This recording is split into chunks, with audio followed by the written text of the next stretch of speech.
Hi guys and welcome back to the Mighty Blues. My name is of course Cameron and welcome back today to another episode of Toffees Today, the show where we sit down and we talk about the latest Everton news and rumours. We're going to talk about pre-season today and Everton's final pre-season fixtures being confirmed. We're also going to talk about a letter to Farhad Moshiri from the All Together Now campaign that was released about 40 minutes after we finished yesterday's live stream, so just missed it yesterday, but I thought we would sit down and talk about it today. So let's get straight into it then. Everton have confirmed their final two pre-season fixtures ahead of the 2023-2024 Premier League season. Everton will be playing Wigan Athletic away from home at the DW Stadium on Saturday the 22nd of July with a kick-off time at 2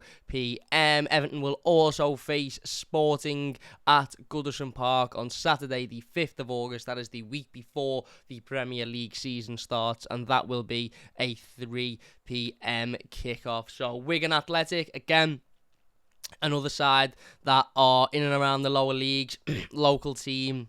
Obviously, a difficult fixture, a difficult game, and a good opportunity for fans, certainly in the local area, to be able to travel down and watch Everton during pre-season, and then our only home pre-season fixture against Sporting Club Portugal at Goodison Park on the 5th of August, which, of course, as I've just mentioned, is the week before the Premier League season kicks off. It'd be a good opportunity to see where the squad's at, see where the team's at, and there's plenty of talk about pre-season every year, and some of the early pre-season games, people say, the result doesn't matter, and it's more about getting to see the players again, and maybe new systems that the manager might implement, and maybe seeing a couple of new faces and new signings, etc.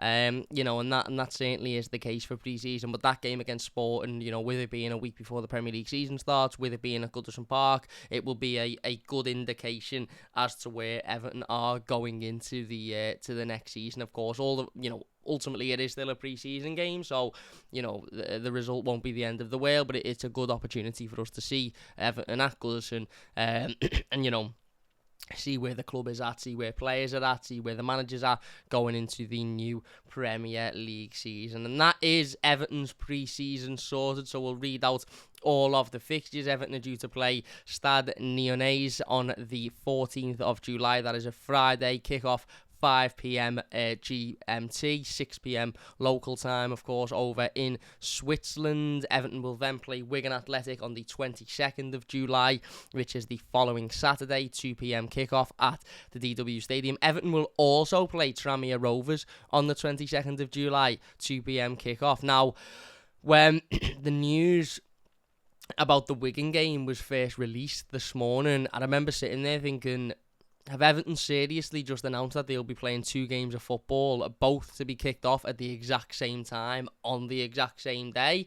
And then the more you look into it and the more you read into it, when the Tranmere game was announced last week, it was stated that it will be an Everton 11 would play against Tranmere, and that leaves us with the assumption that that will be a team that will be comprised of first team players and youth players as well. So what I would assume will happen, and we have seen this happen before at Everton years and years and years ago under David Moyes, not necessarily recently, is basically there will be a team full of first teamers that will likely play Wigan at the DW Stadium, and then there will be a team full of maybe a couple of first teamers in there, but mostly sort of young players and players from the academy that will play Tranmere on the same afternoon. So it gives fans an option, of course, of where to go, whether you want to go to Wigan or whether you want to go to Tranmere. But when it was revealed that we'd play Tranmere, and it was tweeted out by Everton that it would be an Everton 11, I remember sitting there thinking, well, why are they confirming that it will be an Everton 11? Obviously, it will be an Everton 11. It's an Everton pre-season game, but the reason for that is because clearly, the first team pre-season game, if you like, will be against Wigan Athletic on the same afternoon, and it would likely be maybe some of the first team players that haven't got into that game will play against Tranmere, and mostly, obviously, younger players as well. Maybe it's, to give Sean Dyche an opportunity to see where some of the younger players are at ahead of the Premier League season, and see where they're at against a decent a decent side as well. So, yeah, they are the two games on the 22nd of July. Obviously, Wigan Athletic away and Tranmere away. We then play Bolton Wanderers away from home on Tuesday, the 25th of July, 7:45 kickoff at the University of Bolton Stadium. We then play Stoke City the following Saturday, the 29th of July, 3 o'clock kickoff at the Bet365 Stadium. And then we play Sporting Club de Portugal on Saturday, the 5th of August, 3 p.m. kickoff at Goodison Park, our only pre-season fixture at Goodison Park, and of course that comes a week before the start of the Premier League season. So yeah, not the glamorous pre-season tour to America or to Australia that maybe some of us were hoping for, maybe some of us were wishing. You know, I was lucky enough to be able to go to America last season for pre-season last year, and it was an unbelievable experience. It was an unbelievable week. I was there with the Toffee TV lads, me, Baz, Ped, John and Matty had an absolutely fantastic time. The football, whilst we were over there, wasn't very good. We lost both of our games, obviously one of them being against Arsenal and one of them being against Minnesota, but the experience in itself was absolutely fantastic. The people we met over there, the events, everything that went on during that week in Washington and Minnesota and, you know, everywhere else we travelled to was absolutely fantastic and an experience that I will never forget. But ultimately, I think Sean Dyche has probably looked ahead to this pre-season and thought, no, let's keep it simple. Let's play teams in and around the northwest of England, local sides that people can get to easily, that we can get to easily in terms of we being the team and the staff, without there being a big sort of 7-8 hour journey and, you know, jet lag and players being fatigued because of that, etc, etc. No room for that. All local games, all, you know, 2 hours away maximum in a car. And then obviously that game against Sporting Club de Portugal at Goodison Park on the final week of pre-season, which hopefully will give us an indication as to where the players are at, where the team is at, where the manager is at, and hopefully will give us an opportunity to see some new signings as well, because let's be honest, if we're going into that game on the 5th of August with no new players, it will be extremely, extremely worrying. So fingers crossed, let's hope so. And as I said, I believe that concludes Everton's pre-season for this season at least. So our first game being on the 14th of July, less than a month away, and I'm sure there'll be a lot of people who will be travelling to Switzerland for that one. The All Together Now campaign have released a letter to Farhad Moshiri regarding the position of Chairman Bill Kenwright. The letter reads, Farhad Moshiri, we had hoped that Everton Football Club would have met the 48-hour deadline they set on the 12th of June 2023. However, it came as no surprise that this was not the case. With the club missing a deadline they set, we are still a club left rudderless and without clear leadership. We call for the immediate removal of the chairman of this football club, who has been the most unsuccessful chairman in our history, for the football club to move forward and fans to unite. This, without doubt, has to happen. The protest will not cease and will only further intensify if you continue to allow Chairman Bill, that's in quotations, to stumble on, continuing to fail in his position despite the clear evidence for a need for change. We ask you respond without delay to this loyal fan base. Do not cause any further unnecessary hold up to a deadline that the football club's leadership team put out. This man believes he has overseen a great board. That great board have left us in a perilous financial position with constant poor decision making, leaving the club in a dire situation with an FFP court case hanging over our heads. They have brought us 0 trophies and 2 back-to-back relegation battles, not forgetting in recent times throwing the club's biggest asset, its fans, under a bus with no remorse or apology. Take action now, remove the chairman, and let this once great football club start to heal, rebuild, and look forward to a new future. Hashtag all together now. And as I've said previously, and I will say again, I am fully behind this letter. I'm fully behind everything that is stated in this letter. I agree with everything that is stated in this letter, most of which is pure fact. You cannot, disagree with the fact that Everton have been left in a shocking financial position due to poor decision making. You cannot deny that it is a fact that Everton have been in back-to-back relegation battles. You cannot deny that during Bill Kenwright's tenure at the football club, Everton haven't won a single trophy. It is all clear fact. There isn't anything in that statement that can really be argued. The comment about a great board was a comment that Bill Kenwright himself had stated.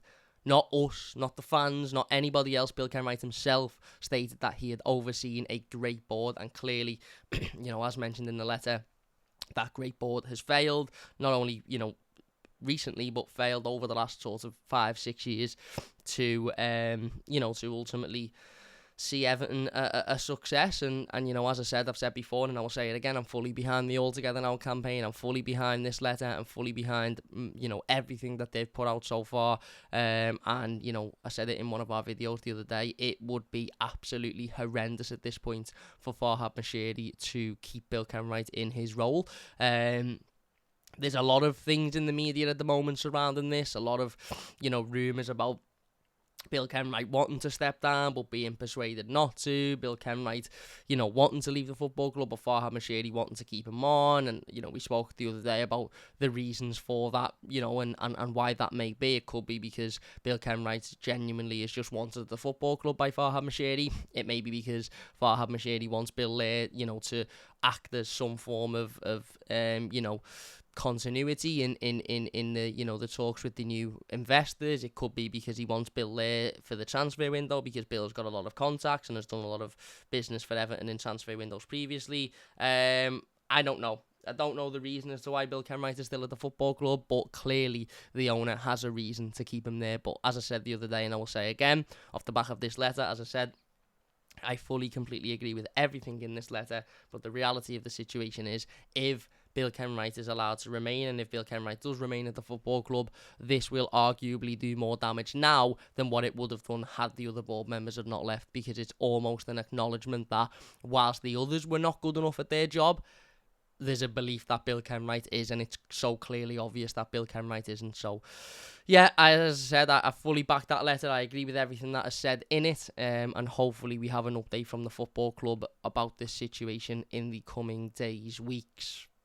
Clearly it won't be in the next 48 hours, but hopefully it is in the coming weeks at the very least. And off the back of that letter, The Guardian reported last night that Bill Kenwright is still intended to stand down from his position on the Everton board. However, confusion over Kenwright's position and the interim appointments to the board could delay the investment by MSP Sports Capital in Everton. Not coincidental, really, that article or that statement from a Guardian article was put out there at around about the same time that the letter to Farhad Moshiri was released as well. Quite clear that Guardian tweet and that Guardian statement saying the intention is for Bill Kenwright to still stand down, but there is confusion, and again, as I've just mentioned, confusion over new investments, etc., etc.